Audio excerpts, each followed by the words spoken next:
Shalom, shalom, povo lindo do Senhor. Nós estamos dando continuidade ao nosso estudo de Efésios e hoje estaremos falando sobre construindo um casamento feliz e saudável. Construindo um casamento feliz e saudável. O texto que nós estaremos estudando é Efésios, capítulo número 5, do verso 22 ao verso 33. Efésios 5, 22 a 33. E o texto sagrado diz assim: você tem uma Bíblia aí para acompanhar conosco, mas antes eu queria pedir a você que deixe o seu like, também se você não é inscrito ainda no nosso canal, que você possa se inscrever no nosso canal para que ajude o nosso canal a crescer e também para que você receba novos conteúdos que vão estar abençoando a sua vida, que vão estar edificando você e sua família e que você também possa compartilhar esta mensagem para que outras pessoas sejam abençoadas, sejam edificadas através da pregação da palavra de Deus. Então, abra sua Bíblia aí em Efésios capítulo 5, verso 25, verso 22 até o versículo 33. O verso 22 diz assim: mulheres, sujeitem-se cada uma a seu marido como ao Senhor, pois o marido é o cabeça da mulher, como também Cristo é o cabeça da igreja, que é o seu corpo, do qual ele é o Salvador. Assim como a igreja está sujeita a Cristo, também as mulheres estejam em tudo sujeitas a seus maridos. Maridos, ame cada um a sua mulher, assim como Cristo amou a igreja e entregou-se por ela, para santificá-la, tendo-a purificado pelo lavar da água mediante a palavra, e para apresentá-la a si mesmo como igreja gloriosa, sem mancha nem ruga ou coisa semelhante, mas santa e inculpável. Da mesma forma, os maridos devem amar cada um a sua mulher, como a seu próprio corpo. Quem ama a sua mulher, ama-se a si mesmo. Além do mais, ninguém jamais odiou seu próprio corpo, antes o alimenta e dele cuida, como também Cristo faz com a igreja, pois somos membros do seu corpo. Por esta razão, o homem deixará pai e mãe e se unirá à sua mulher, e os dois se tornarão uma só carne. Este é um mistério profundo, mas eu me refiro a Cristo e à igreja. Portanto, cada um de vocês também ame a sua mulher como a você mesmo, e a mulher trate o marido com todo respeito. Glória a Deus, que palavra poderosa e abençoadora para os casais, para o casamento. O apóstolo Paulo aqui ele trabalha duas necessidades muito importantes para o casamento, que é amor e respeito. Né? Se nós fôssemos resumir todo esse texto do apóstolo Paulo, nós resumiríamos em duas palavras, duas expressões, que é amor e respeito. Então Paulo trabalha, né, mostrando à mulher a importância dela respeitar o marido por meio da submissão, e ele trabalha também mostrando ao marido a importância de amar a esposa como Cristo amou a igreja. E por que essas duas necessidades? Né? Por que esses dois temas tão centrais aqui nesse texto de Efésios, capítulo de número 5, verso 22 a 33? Porque, na verdade, essas são duas necessidades básicas no casamento. O homem tem necessidade de ser respeitado pela sua esposa, de sentir-se respeitado. Não é apenas que ele queira ser respeitado ou que ele deseje ser respeitado, mas porque ele necessita ser respeitado pela sua esposa. E por outro lado, a esposa tem a necessidade de ser amada pelo marido. Não é que ela apenas quer ser amada ou que ela apenas deseja ser amada, não. Ela necessita ser amada, ela necessita sentir-se amada pelo seu marido. Então, se o marido tem necessidade de respeito, essa é a necessidade número 1 do marido, e a necessidade número 1 da esposa no casamento é amor e sentir-se amada, então o apóstolo Paulo vai trabalhar de forma bem clara aqui nesse texto essas duas necessidades básicas. Por quê? Porque se essas duas necessidades básicas de amor e respeito, elas são supridas no casamento, o casamento tem tudo para ser um sucesso. E você sabe que o casamento ele é a base da família. O casamento é o núcleo da família. Se o casal estiver bem,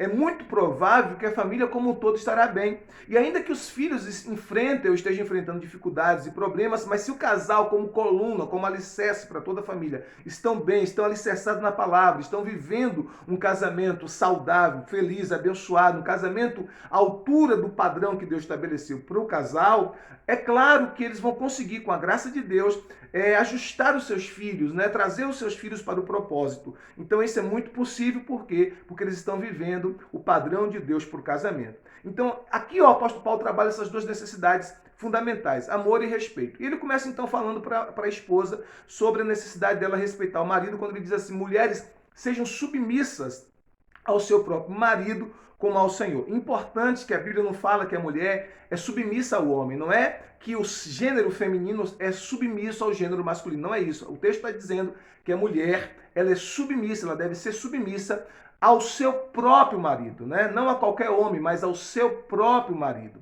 E ele diz por quê? E sempre o apóstolo Paulo vai trazendo o exemplo de Cristo à igreja. Quando ele fala sobre submissão da esposa para com o marido, ele traz o exemplo de Cristo à igreja. Quando ele fala sobre o amor do marido para com a esposa, ele também traz o exemplo de Cristo para com a igreja. Então, ele traz o exemplo de Cristo, do relacionamento que Cristo tem para com a igreja, para mostrar tanto a submissão que a mulher precisa ter para com o seu marido, como o amor sacrificial, devotado, que o marido precisa ter para com a sua esposa. Então, quando ele diz para a mulher ser submissa ao marido, ele diz: seja submissa ao seu próprio marido, como ao Senhor.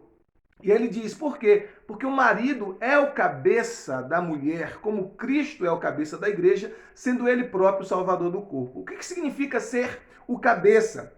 Significa que o homem recebeu de Deus a liderança, né? Deus criou o homem primeiro e por conta disso, Deus deu ao homem a responsabilidade, olha o que eu estou falando, responsabilidade da liderança da família. E ser um líder da família não significa que o homem ele é um tirano, ele deva ser um tirano, um déspota. Nada disso, né? Alguém que bate na mesa e grita e diz aqui quem manda sou eu. Não. Ser um líder significa que ele se importa com a esposa e ele lidera pelo exemplo, ele lidera pelo amor, ele lidera pelo serviço e ele lidera pelo seu modelo, ok? Ele lidera pelo exemplo. Então, um líder cristão, o marido como líder da família, ele precisa ser aquele que traz proteção para sua esposa e para os seus filhos. O marido precisa estar protegendo a sua família, protegendo a sua esposa. O líder da família, ou seja, o marido, ele precisa ser aquele que traz provisão. Deus deu a responsabilidade ao homem de trazer provisão para as necessidades domésticas, as necessidades da família, as necessidades da esposa e da família, né? A mulher, ela é uma auxiliadora à luz da palavra, mas a responsabilidade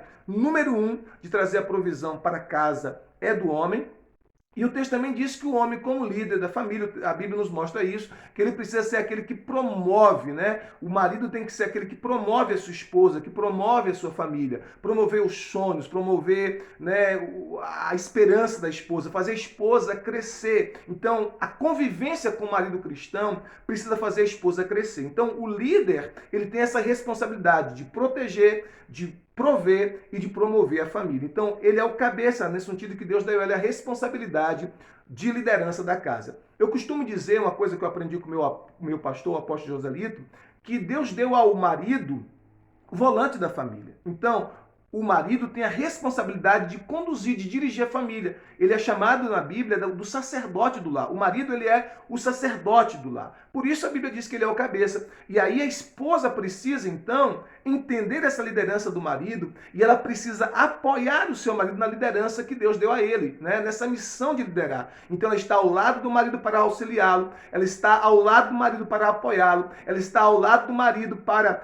fazer com que o marido exerça com plenitude a liderança que Deus deu para ele, essa missão de liderar. Então a mulher sábia, ela não compete com o marido. A mulher sábia, ela não fica numa quebra de braço com o marido. Pelo contrário, ela está ao lado do seu esposo para auxiliá-lo a que ele exerça essa missão e essa responsabilidade de liderar a família. Olha o que eu estou dizendo, olha a palavra que eu estou usando, responsabilidade. A liderança da família é uma responsabilidade que o homem tem. Então o texto diz que ele é o cabeça, nesse sentido que ele tem a missão de liderar. Isso não tem nada a ver com valor, não tem nada a ver que o homem seja mais importante do que a mulher. Os dois são importantes e os dois têm o mesmo valor diante de Deus e aos olhos de Deus. Porém, cada um tem uma função distinta e bem determinada nas Sagradas Escrituras. Aí o texto sagrado continua dizendo: assim como a igreja está sujeita a Cristo, também as mulheres estejam em tudo sujeitas a seus maridos. Então, mais uma vez, o apóstolo Paulo traz o exemplo de Cristo à igreja, né? E aí, por quê? Porque o homem, como disse, ele precisa ser respeitado pela sua esposa. O homem, ele é sensível à vergonha, né? Ele é extremamente sensível à vergonha. Por isso que quando o homem se sente desrespeitado pela sua esposa e em sua casa, ele perde a estrutura, ele perde o chão, né?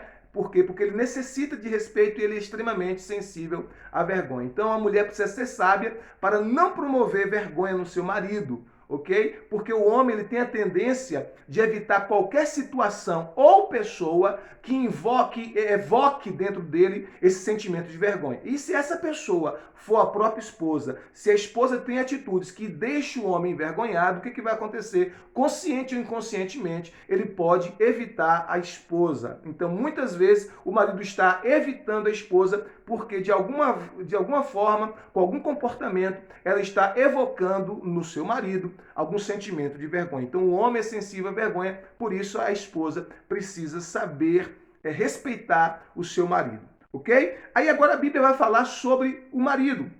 Como o marido precisa tratar a esposa. A Bíblia diz assim, olha, maridos, amai as vossas mulheres como Cristo amou a igreja e assim mesmo se entregou por ela. Eu sei que muitas irmãs, muitas mulheres questionam muito essa questão de submissão na Bíblia, porém, observe que a missão do homem é ainda mais árdua, porque a Bíblia diz que o homem precisa amar a esposa, e não com qualquer amor, mas amar a esposa como Cristo amou a igreja. E de que forma foi que Cristo amou a igreja? Cristo amou a igreja e se entregou por ela. Cristo amou a igreja e se doou por ela. Cristo amou a igreja e se sacrificou por ela. Cristo amou a igreja e foi capaz de doar-se na cruz por ela. Então é esse tipo de amor que o Espírito Santo está nos chamando, a nós maridos, para amar a nossa esposa com esse amor. Amor sacrificial, amor verdadeiro, amor que se entrega, amor que se doa, amor que, se preciso for, entrega a própria vida literalmente pela esposa. Então observe que a esposa dificilmente terá dificuldade de se submeter ao marido, que ela tem certeza, convicção, que a ama como Cristo amou a igreja. Por isso, nós maridos precisamos entender que essa é a nossa missão, amar a nossa esposa como Cristo amou a igreja. E o texto bíblico continua dizendo assim: para santificá-la, tendo-a purificado pelo lavar da água mediante a palavra, e para apresentá-la a si mesmo como igreja gloriosa, sem mancha, né? Sem mancha, sem ruga ou coisa semelhante, mas santa e irrepreensível. Como é que Jesus faz isso? Como é que ele promove essa purificação e essa transformação da sua esposa, da sua noiva, que é a igreja? Ele faz isso por meio da palavra. Então, à medida que o Senhor Jesus, ele vai trabalhando a palavra com a noiva, que é a igreja, ele vai purificando a noiva, a sua noiva, que é a igreja, a sua esposa, né? Ele vai purificando, ele vai tratando, ele vai curando, ele vai promovendo saúde na noiva por meio da palavra. E isso é um exemplo para nós maridos. Por quê? Porque da mesma forma que Cristo santifica a sua noiva, que é a igreja, por meio da palavra, nós devemos santificar a nossa esposa também por meio da palavra que nós liberamos sobre ela. E é importante que nós liberemos sobre a nossa esposa constantemente a palavra viva de Deus, não é? E é importante que nós entendamos o quanto a mulher, o quanto a esposa, ela é sensível à palavra que sai das nossas bocas. Então, a gente vai entender o seguinte: a mulher, por natureza, ela é incubadora. Toda semente que você plantar na sua esposa, ela vai gerar essa semente e ela vai devolver para você multiplicada. Por exemplo, quando você planta uma sementinha do amor no ventre da sua esposa, o que acontece? 9 meses depois, ela te devolve essa semente de forma multiplicada, na forma de um lindo bebê, de um filho ou de uma filha que nasce para alegrar o seio da família, não é? Então, mas qualquer outra semente que você plantar na vida da sua esposa, isso vai crescer, isso tem a tendência de crescer e de gerar uma colheita. Então, se você não está tendo a colheita que você gostaria de ter na sua casa, no seu casamento, é preciso que você avalie quais são os tipos de sementes que você está plantando como marido no coração da sua esposa. Então, as suas palavras são sementes. Então, use as suas palavras para abençoar a sua esposa. Use as suas palavras para elogiá-la. Use as suas palavras para encorajá-la. Use as suas palavras para expressar amor para com a sua esposa. Use as suas palavras para abençoar o coração da sua esposa, para abençoar o coração da sua família. Então é importante que, da mesma forma que Jesus usou a palavra para santificar a igreja, você use a palavra para abençoar, para santificar, para curar o coração e a vida da sua esposa. Então isso é uma responsabilidade muito grande, porque às vezes nós, homens, somos meio estúpidos e ríspidos em nossas palavras. E a Bíblia diz que a palavra dura suscita ira, mas a palavra branda acalma o furor. Então nós precisamos usar a palavra com sabedoria para santificar o coração da nossa esposa, para elogiá-la, para abençoá-la, né? Para dizer o quanto nós nos importamos com ela, o quanto ela é importante para a nossa vida, o quanto nós a amamos. Então use as palavras para expressar amor, gratidão, carinho, afeição para com a sua esposa. Use as suas palavras para abençoar a sua esposa, para profetizar vida sobre ela. E cada semente de palavra construtiva, cada semente de palavra abençoadora que você plantar no coração da sua esposa, o que vai acontecer? Vai trazer uma colheita de bênção, uma colheita de alegria, de plenitude no seu casamento. E o texto sagrado continua dizendo: da mesma forma, os maridos devem amar cada um a sua mulher como a seu próprio corpo. Quem ama a sua mulher ama a si mesmo. Além do mais, ninguém jamais odiou o seu próprio corpo, antes o alimenta e dele cuida, como também Cristo faz com a igreja, pois somos membros do seu corpo. E agora o apóstolo Paulo está falando, assim que ele mostrou que nós, maridos, precisamos amar nossa esposa como Cristo amou a igreja, e agora está dizendo, ame também como você ama a si mesmo. Agora observe, nenhuma pessoa emocionalmente saudável vai se mutilar. Nenhuma pessoa emocionalmente saudável vai se autoflagelar. Nenhuma pessoa emocionalmente saudável vai se autodestruir. Quando a pessoa tem essas atitudes autodestrutivas, é porque ela não está mentalmente ou emocionalmente ou espiritualmente saudável. Mas se ela estiver saudável em uma dessas 3 áreas, ela não vai ferir o seu próprio corpo. Pelo contrário, ela vai cuidar do seu próprio corpo. Então Paulo está dizendo, olha, da forma que você cuida do seu próprio corpo, você não ama a si mesmo e você não cuida do seu corpo, você não dá banho no seu corpo para que ele fique limpo, você não perfuma o seu corpo, você não escova os seus dentes, você não se alimenta de forma adequada quando você sente fome, você não se exercita, você não cuida do seu corpo. Então ele está dizendo, da mesma forma que você cuida do seu corpo, você deve cuidar da sua esposa, porque ninguém jamais, olha o que ele está dizendo, ninguém jamais odiou a sua própria carne, ninguém jamais odiou o seu próprio corpo. Antes, o que a gente faz com o nosso corpo? A gente alimenta, a gente cuida, né? A gente procura comer comidas que sejam saudáveis, nutritivas, né? E saborosas. Então a gente nutre o nosso corpo, a gente alimenta o nosso corpo. Então Paulo está dizendo que nós precisamos fazer o mesmo com a nossa esposa. Nutrir, cuidar, alimentar os sonhos, alimentar a esperança, alimentar, né, a vida de Deus no coração da nossa esposa. Então a gente tem que ter esse cuidado com a nossa esposa. Então, como maridos, Deus nos chamou para proteger a nossa esposa e os nossos filhos, né? Deus nos chamou para cuidar da nossa esposa e dos nossos filhos, a exemplo do que Cristo faz com a igreja e a exemplo também do que nós fazemos com o nosso próprio corpo. Aí ele continua, verso 30, pois somos membros uns dos outros. Por essa razão, o homem deixará pai e mãe, se unirá à sua esposa, e os dois se tornarão uma só carne.